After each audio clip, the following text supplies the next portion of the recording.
How do you buy the right technology? This is a question that I get asked all the time, because people will say, oh, my friend has a podcast, or my friend has a doctor's office, or my friend has a retail business, and this is what they're using. And I'm like, do you have a podcast? You got a doctor's office. Why would you use the same technology that they're using? It's not applicable to your business model, right? Some of the things that you want to think about when you're thinking about buying technology for your business, you want to think about 3 things. And this is how big corporations is going to buy technology. They're going to look at scale. How easy is it to scale this technology? What do you mean, Juanita? Scale means the ability to go from 1 to 1,000. 1 to 100,000. Say, for example, you're using a CRM tool, like a Constant Contact or MailChimp or whatever it is you're using, right?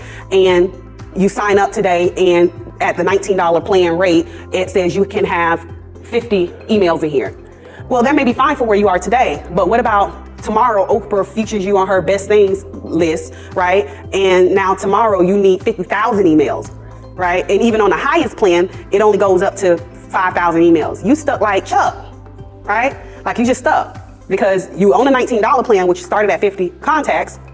And the highest plan that this company even offers is let's say a $100 plan, and it can only go up to 5,000 contacts. Well, you just was featured on Oprah's show, and now you got 50,000. You can't even collect all. You can't even maximize the opportunity. That's super important. A lot of times when we're starting in business and we're thinking about, okay, our infrastructure, right? Our tools and our people and our processes, all those different things. We're thinking about, well, nobody don't really know me. I can just kind of start with this and I'll be good. And that's okay. That is fine, right? But you want to know what the limitations are. Again, you want to be thinking scale. So if I start on this $19 plan that can only go up to 50 contacts, and even if I go to the highest plan, it's going to go to 5,000 contacts. If I know I'm planning to go to Oprah's show next week, I may want to start to transition off of this platform, right? So you want to know the limitations. A lot of times people don't know the limitations of the platform because it's just doing what they needed to do for today, okay? So scale is huge. I can't tell you how many times companies call me, especially with the pandemic. Okay, this happened with the pandemic with contact centers. I primarily consult contact centers, call centers. That's usually my audience. Is I'm talking to call centers all the time, businesses that have call centers that deal with any kind of telephony.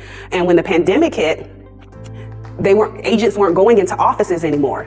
They were working remotely from home. They had to be able to, on the dime, transition those workers to work from home and still be able for you to call your bank, right? Or for you to call whatever your customer service line was, right? Because the pandemic hit, did you stop calling your bank?